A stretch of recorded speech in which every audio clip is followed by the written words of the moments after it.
What's going on, everybody, and welcome into the 63rd episode of the CRZY podcast. As always, I'm your host, Stephen Gates, and this is the show where we talk about creativity, leadership, design, and all kinds of things that help to empower creative people.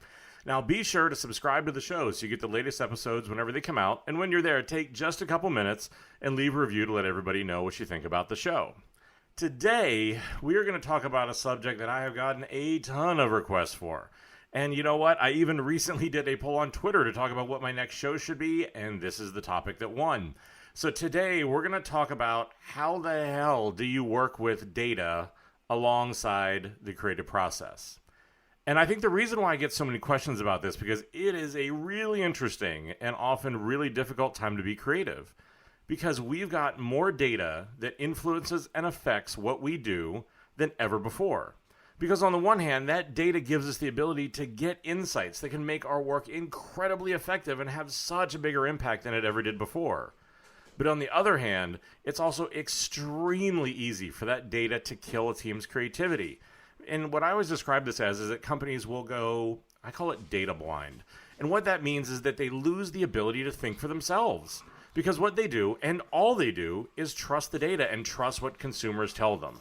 You see this because whenever you question anything, whenever you want to do anything original, well, the data says this. Whenever you want to try to push the envelope, well, whenever we did co-creation, the consumers told us they want this. And the reality is that in my view, it doesn't have to be this way. We can find a balance that I think that too often, relying on data, it's reassuring. And to be totally blunt, sometimes it's honestly really lazy because what it does is it lets us off the hook. It lets a lot of those people in product, in technology, in business, and even on creative teams be free from accountability. Because what did we do? If we launched something and it didn't go well, all we did was follow the data. And I think that's the thing, is that we've got to do better. We've got to find a balance. We've got to fight for that balance because it is something that's going to happen all too often and all too easily. So that's the thing, is in this show, we're going to do a couple things. One is we're going to look at what are, the three basic forms of data that you can get? And that's in the form of just pure raw data, in research, and in brainstorming. What are the pros and cons for each of those? And then what are the best practices? And even do some of the basics, because I know that data can also get complicated for some people because it comes in different forms, has different phrases that maybe you are or maybe you're not totally familiar with. So that's what we're going to talk about today as we jump into the data. So if we're going to talk about data, we probably need to start with the basics because a lot of creative people that I talk to don't know the basics. And I think that's a really big problem because if we're talking about it having this huge impact on our process, well, then we probably need to know some basic terms. We need to understand what people are talking about. And the two biggest terms that I see trip creative people up is the difference between what is quantitative data and qualitative data. And yes, you have to be a little bit careful with the pronunciation of each because they sound dangerously similar, but quantitative and qualitative are two different things. So quantitative data, let's start with that. Now, quantitative, I think, is really the easiest one to remember because quantitative is just data in the form of numbers. I always think about it like quantity is a number. Quantity is an amount. So quantitative is then data in the form of a number. And what this really does is that the simplest way that I've had somebody explain it to me is that it really looks at the relationship between variables.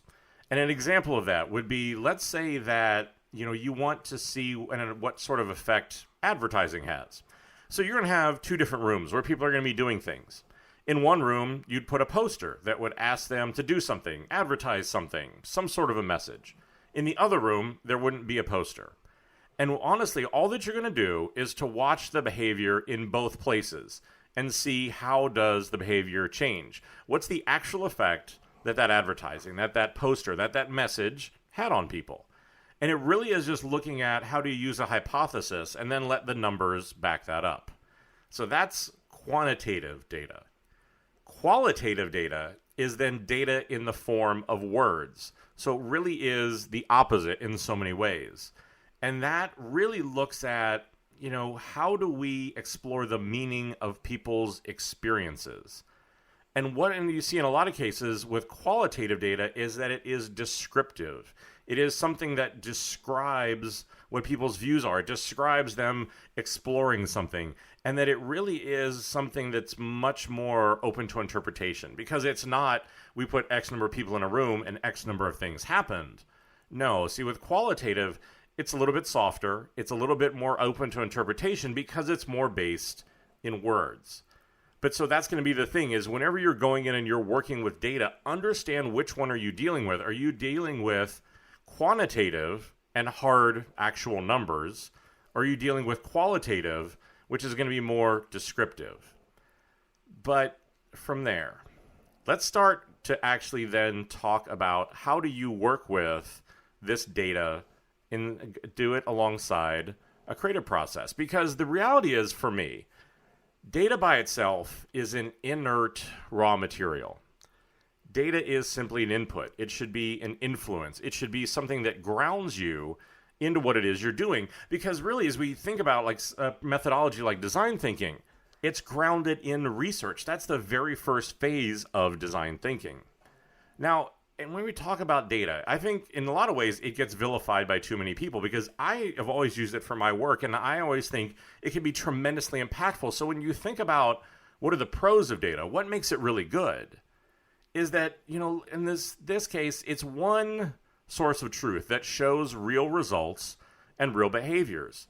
It shows you click-throughs. It shows you how many times there's somebody actually doing something in real numbers. And the reason why I think that's important is because it can become so easy for us to fall in love with our work. It can become so easy for us to overlook problems, to say that, no, we're the consumer. We understand what it is they're going to do. But we need to ground that in reality. We need to ground it in what is actually going on. And that is incredibly important.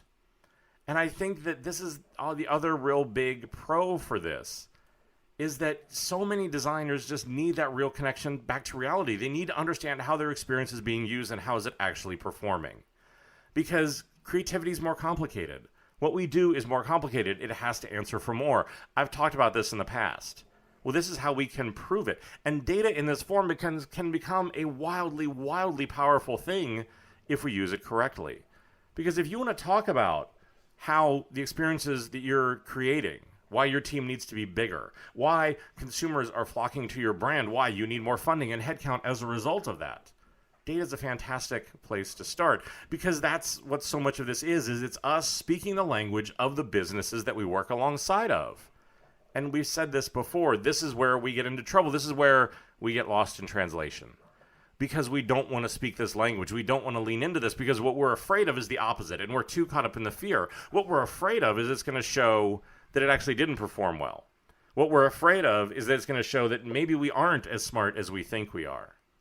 Well, here's the argument that I would make, is that even if that's the case, even if you do this and you're wrong, you're not going to be wrong for long.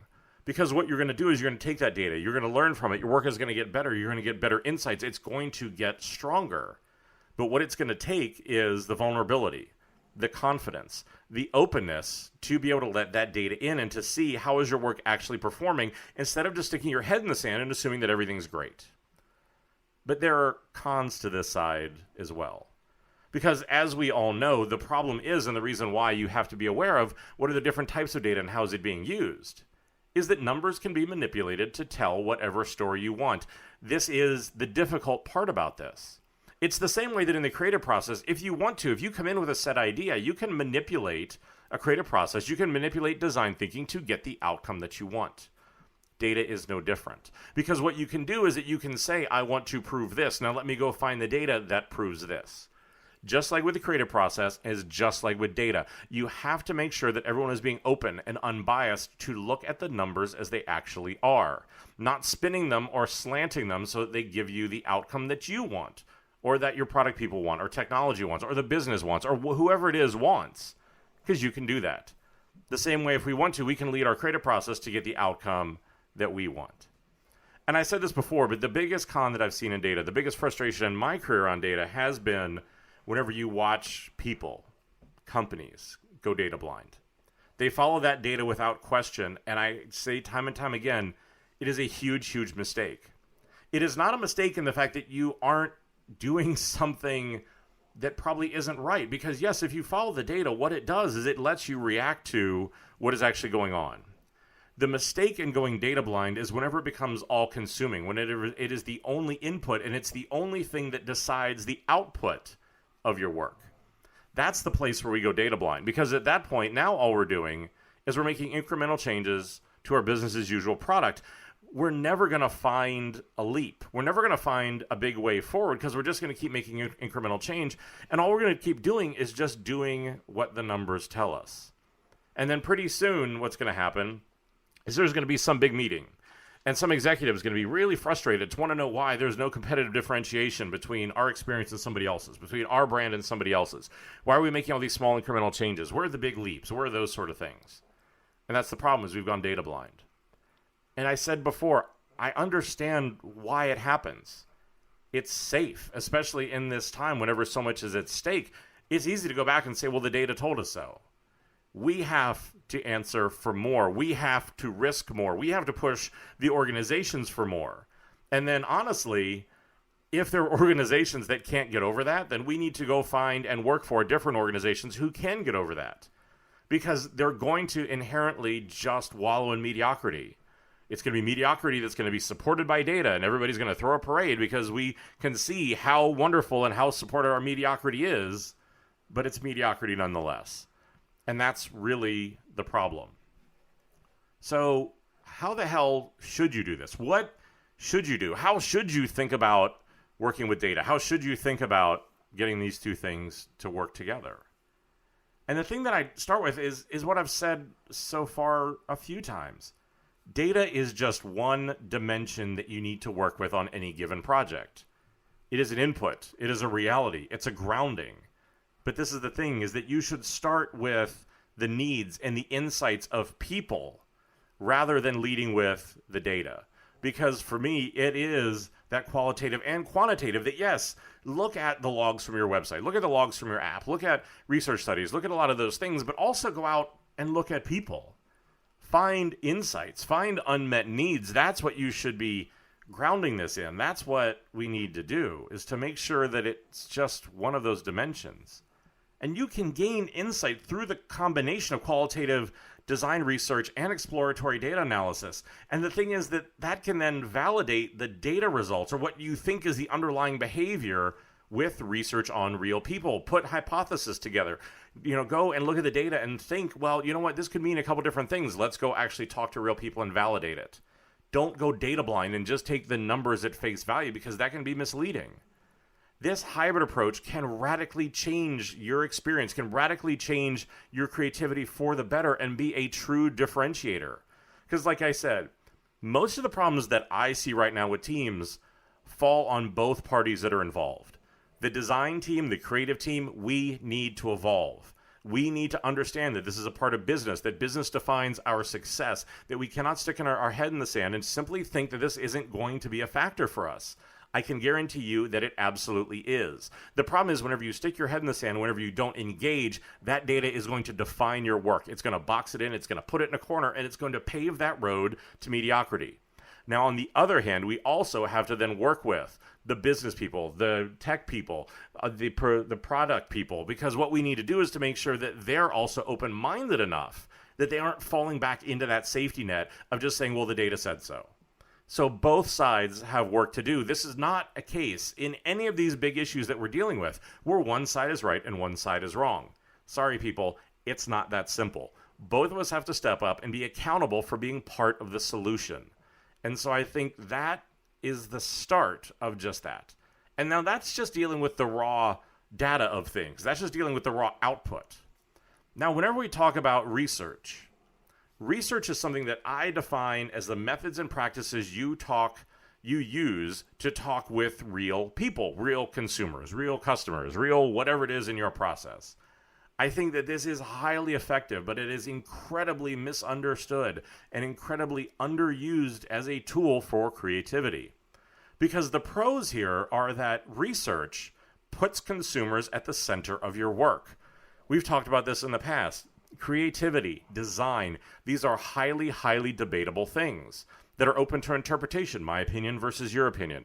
What do I think versus what do you think? Should it be blue? Should it be red? Should it be up here? Should it be down there? Should it be bigger? Should it be smaller? On and on and on. Well, how do you take the debatability out of that? Well, what you do is you put the consumer, you put a real person at the middle of that. Because that's the thing, is that it makes creativity a lot less debatable by removing opinion of one thing versus another.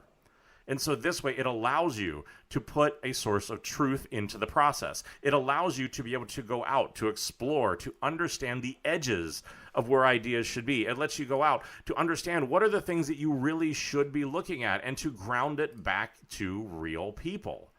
This sounds like something that should be so simple. This is something that I, quite frankly, do not understand why we need to have a conversation in this day and age to remind people, to remind companies that, oh, it's probably a good idea if you actually go back and put the people you're designing for in your process.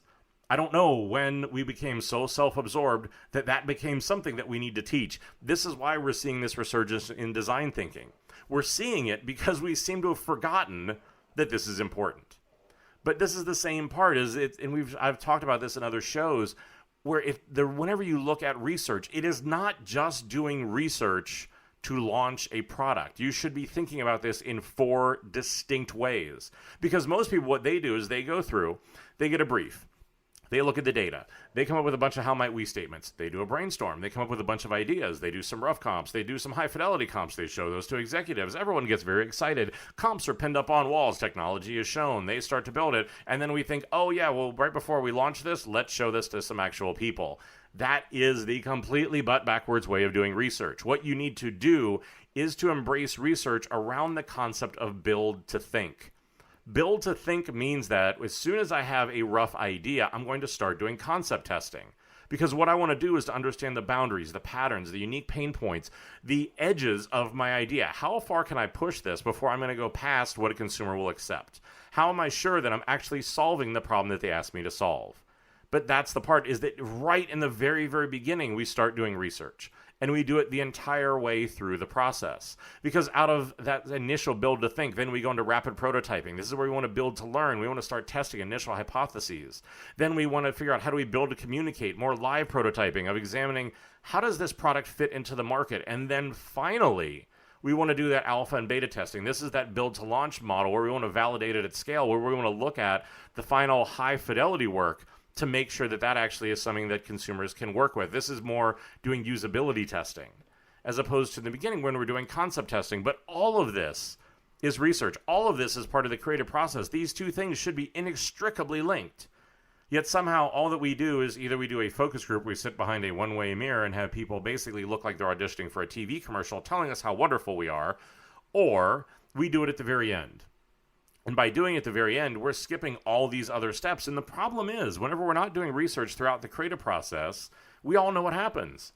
You get to the end whenever you have this high fidelity work, and at that point, we've invested so much time, so much money, so much political capital, that even if we know it's going to be a bad experience, well, then we're not going to actually go back and do anything different because we've invested too much. We've gone too far. We can't stop and say, you know what, this is actually a really bad idea. So what do? We do what all companies do.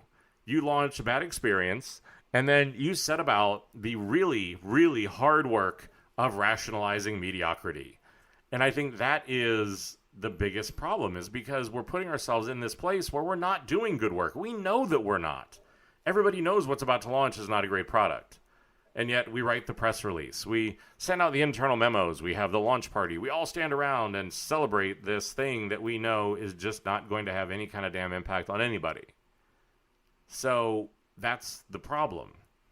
But the con of this is that for this to work, for this process to work, for it to become intertwined in an essential part of our creativity, what that requires is a strong and talented team of researchers who you can be sure aren't biased, who aren't leading the research, who are your partners, who are the people that are coming in to help validate and challenge and look at your work to help push it forward.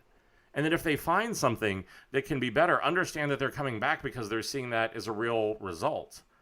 But that's the problem, is that people can have agendas. People can be biased. People can lead this work in different directions. It can become a power struggle.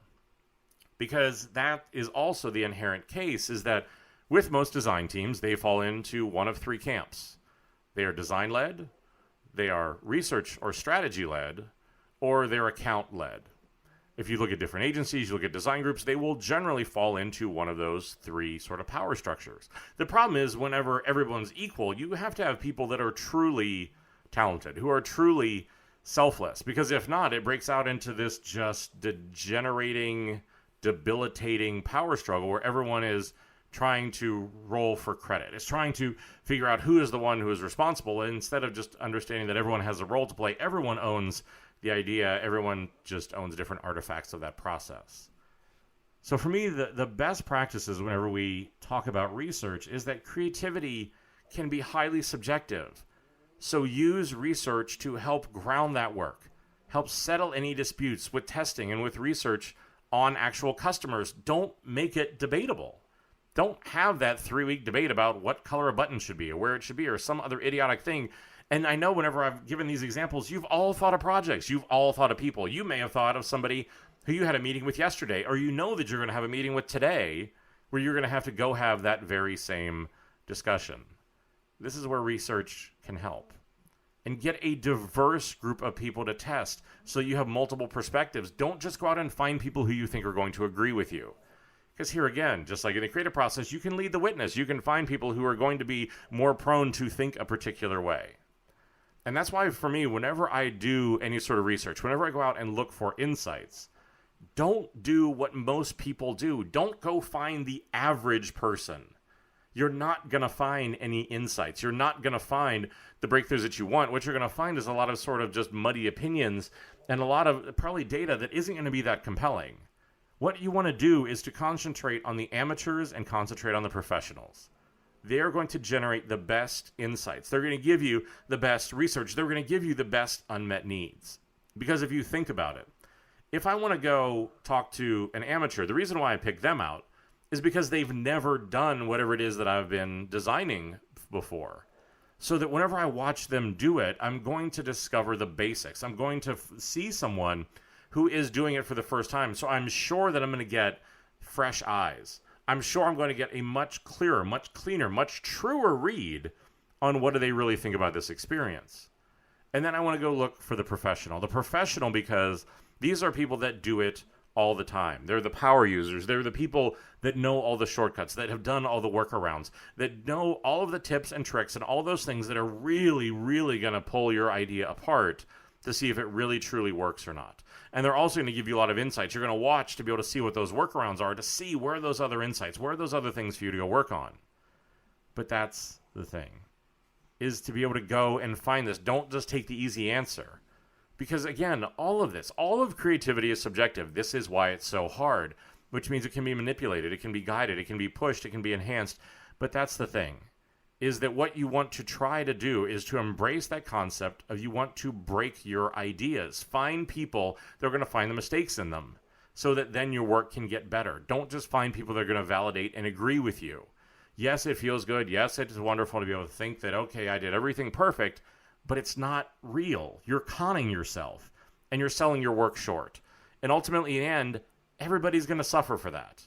So I think that's why, again, we have to take a slightly broader, a slightly stronger view of what can research be and how does it actually work with our process. Now, finally, let's talk about brainstorming. Now, this is the one that most of us are very familiar with. This is the one that, of these three areas, that we'll really lean into. And brainstorming is how do we start with research that leads to an insight that we can then go create multiple brainstorm starters, multiple different directions that we can explore to have different approaches and different lines of thinking. And that's a key point there. Because here again, whenever you do a brainstorm, if you want to, if you have an idea of what you want this to be, where you want it to land, you can guide it to that spot and you can get it to land there. But this is where we have to push for more, because the pros here are that we can create real innovation. We can create real differentiated thinking that will break with the traditional business as usual. We can create real organizational change if this is done correctly. You can bring a lot of different groups to the table and overcome a lot of long-standing barriers and problems. Because this is the thing, is that brainstorming is the brainstorming is the seed of inclusive design. How do we bring everyone to the table, leave titles at the door, be able to bring everybody into a place where we can then look at this and say, how do we have an idea? How do we have this insight? And how are we going to solve it from a lot of different perspectives? Now, here again, brainstorming with a lot of different groups is difficult. And again, this is the part, I think, with all of innovation, with all of ideation, that kind of makes me bang my head into the wall here, people. Because what I see time and time again, people reach out to me, people stop me, people write me, all these sort of things, and they say, Steve, I want to be inclusive. Steve, I want to do this brainstorm. I really think this is great. It sounds really good. But whenever I did it, it was hard. People didn't agree. It made me work. I had to think about how was I going to get people through this. And my answer to them every single time is no shit. Of course it's going to be hard, especially in the beginning, because you're trying to get people who all come together from a lot of different places, from a lot of different walks of life, who think very, very differently, who see the world very differently, and to try to get them to agree on something. You need to realize that not everybody's brain is wired the way that yours is. My wife is the perfect example of this. A number of years ago, we built our house. So you move into this empty shell of a house, and you quickly need to set about decorating it. Well, one of the things we did, let's just say shelves as an example. What we would do is we would go out shopping for shelves for our living room. And we'd walk into a particular furniture store. I would see these shelves. I would say that I love them. She would look at them and declare how much she hated them.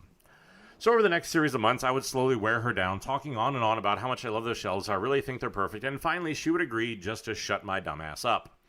So we would buy them, I'd get them delivered, install them, and she would come home from work, and I would triumphantly present these shelves, which I knew would look fantastic to her, at which point she would also declare that she actually loved them. I would go a little bit crazy, my soul would die a little bit, but what I realized was that I had the ability to look at those shelves in the store and transpose them in my brain to be in our house. She does not have that ability. So now I need to do Photoshop comps or mock-ups or other things to help her see that. But this is inherently some of the reasons why whenever we start brainstorming, doing work with people who aren't quote-unquote creative, we struggle because they may not have all the abilities. They may not be able to see things and project them into the future the way that we can. This is why doing sketching, doing a lot of these sort of things, basing it in people, this is why this is so important, is so that there's a shared point of view. Because if we don't do this whenever we do brainstorms, we all come together. We had a great brainstorm. It was really productive. We had all these great ideas. We agreed on something. We went back. We started to design it. We showed it to this exact same group. Well, then a very funny thing happens. When all of a sudden they all declare that that wasn't what they were thinking. This feels like something different. Why did that happen? Well, that's why. Because while we can see it in our heads, maybe they can't. And so, again, I think that this is where some of the cons come into play, is that a lot of times brainstorming, we can get in our own way. We want to be a little bit too precious and be a little bit too controlling. There are other times whenever, again, doing brainstorming can be fantastic. We're coming up with tons of great ideas, but we also going to have those ideas become disconnected from what the consumer really wants. You can get this sort of creative drift where, yes, it's really great and it's really cool and we really love this, and it really doesn't solve the problem that we were sent in here to solve. And that drift causes real problems because now we've fallen in love with an idea that doesn't solve the problem. And that's the idea here, is that, we need to be open. We need to be inclusive, but we need to understand that it may be difficult at first. We need to understand that, there's going to be a lot of different opinions, but here again, this is why a lot of this stuff coming back to people is so important. So as the best practices around brainstorming, the thing that I will tell you is to ground your brainstorm in research, ground it in observation, ground it in unique insights so that you're sure that you're solving things that people actually want, and that you aren't going off just simply crafting science fiction or big ideas or things that aren't really going to matter to people whenever you launch them. And the other thing I would tell you to do is to go back. If you haven't done it already, listen to episode 18 of this podcast, because it goes through the 7 rules for running an effective brainstorm. Those are the 7 rules that I live by on every single brainstorm, and I think you need to do that too. So if you haven't listened to it, or if you haven't listened to it lately, go back and listen to it again. But there's been one constant, because I think as everybody thinks about data and research and brainstorming and creativity and how it's like oil and water and how, they're so separate, why do they fight against each other? They don't. I think that what happens and what fights against each other is our bias. our laziness, our inability to think for ourselves, our inability to have a conversation and work with other people, our inability to have any confidence that we actually know what the hell we're doing for our job. And that's the one constant in all of this, is the place we go too often is wrong. And the place that we go is a place where we forget where all this data comes from. People. This is why things like human-centered design are so important. This is why they're making a comeback, because this data comes from people. It's based on people. The numbers are not a solution unto themselves. In too many cases, we're losing that connection back to real people, or we think that the data is a direction unto itself. This is when we go data blind, and the data becomes the thing that drives all of our thinking, and it kills creativity. We have to start with this and remember that what we're doing is gathering insights for people, gathering unmet needs, and that the data is there to lead us to those. It's to help us with those. It's to support those, but it's not the answer. And there's not an answer in any one of these. The thing here isn't that I'm not abdicating one of these over the other by any means. What I'm abdicating is that all sides need to take a broader view. All sides need to understand that all three of these things, data and research and creativity and brainstorming, are all intertwined. You need to be doing all of them. One should not come at the cost of the other. If anything, it should be more of a system of checks and balances. And bring everybody to the table. Give them an equal voice. Ground your work in insights and unmet needs. Like, you know what? Honestly, data scientists can use sketches or prototypes to get user feedback, just the way product designers do. Don't be afraid to iterate, because that's the thing, is that let these processes try to break your ideas, because a pattern might lead you to look at the data in a particular way and then cause you to look at your pattern or your design in a completely different way. But the problem is that you have to start with a lot of skepticism. You have to start with being really open, because none of this is bulletproof. Your data could be dirty. It could be missing fields. It could be indicating patterns that are off course. Your research could be led. It could be you're looking at the wrong people. You're looking at the average consumer, not the two extremes, or you have a bias in there that's trying to lead you to an outcome. In brainstorming, again, you could be trying to lead this to a solution. You could be trying to dominate. You could be trying to close off other opinions because it just makes it easier. But that's the problem here, is that in most cases, in most times whenever I see problems, it's because people are just trying to take the easy route out. There are pros and cons to each of these approaches. The best approach is to blend them all. We have to find that balance between creativity and data. We're being asked to use both more than ever before. But more than ever before, those two seem to be at odds with each other. We need data so we can ground our work in real problems and have accountability for real results. That is the way that we advance. That is the way that we affect business. That is the way that we take advantage of the opportunity that sits in front of us to affect business in ways that we haven't seen since the Industrial Revolution. Just saying that it's pretty isn't enough. I have gone on about this ad nauseum. This is where the Pinterest and the dribbles and everything else are screwing us over. Because as designers, we just want it to be pretty. And look, it can be beautiful and elegant and lyrical. It can be something that is new and innovative, but it can be all of those things while still grounded in reality, while still grounded in data. But again, for the people that are on the other side of this, we need to make sure that we have the vision and the creativity to be able to create innovation. Because if we don't, then the same quote is going to get beaten down time and time again. The one where Henry Ford said that if he'd asked people what they wanted whenever he was creating the car, he would have created a faster horse. It's the balance between the two. We can't go so heavy on the side of creativity that we create science fiction, but we can't go so heavy on the side of data that we don't go anywhere. And so that is the challenge here. That's the challenge for all of you, is to try to look at and figure out, how do we take a more holistic view, a more rounded view? How do you see the other side of this equation? And how do you ask them to do the same? How do you have the strength and the vulnerability to ask for help? to be a part of that process, to go to somebody who is doing your research, to go to somebody who's doing your data, to go to your data scientist, to go to whoever that is, and to sit down and ask them to explain to you what you don't understand. And then a miracle will probably happen that they may do the same for what it is that you do. But in either case, it's understanding that it's not about who's right. Because that is our real problem at the core of so many of these things, is that I see these teams where one side needs to be right. The problem with that is that is a recipe for destruction and mediocrity, because whenever one side is right, the other side is wrong. And that's not what creativity is about. Creativity is about a lot of bad ideas on the way to one decent idea that we think that we can live with, that we're going to work on and refine until time, budget, political capital, patience, whatever it is, forces us to abandon it, to the point where then we're going to do the best we can with it, launch it, and then forever look back at it and think how it could have been better. That's the reality of the creative process. But understand that you need all of this, and understand that that's the right way to work with data, is this iterating loop back and forth of ideas and validation.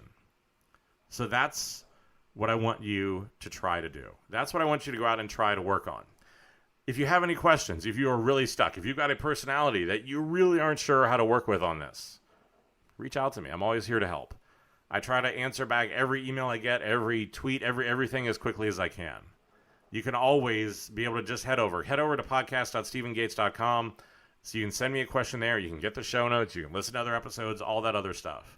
You can go on Facebook. You can go on any social media. Go on Facebook, type in the Crazy One Podcast, like that page. I'm answering questions there all the time. Hit me up on any social media, any of those sort of things. Because I think, again, this needs to be a discussion. We need to figure out what are the best ways of doing this. And the best way that I found is a little bit of vulnerability goes an incredibly long way. So, as always, if you like the show, and I said at the top, head over, subscribe to it, so you're sure you get the latest episodes whenever they come out. Whenever you're there, do me a quick favor, leave a review. As always, everybody down in legal wants me to remind you that the views here are my own. They do not represent any of my current or former employers. This is just me out here talking. And finally, I say it every time because I mean it every time, but thank you for your time. Always incredibly, incredibly humbled that all of you want to spend any time listening to me yammer on. And so hopefully this helps. Hopefully we can find a little bit more balance, right? Hopefully this can be like the Force and it binds the universe together. That's my nerd quote for the day. So on that note, hope this helps. Hope to hear from you soon. And as always, stay crazy.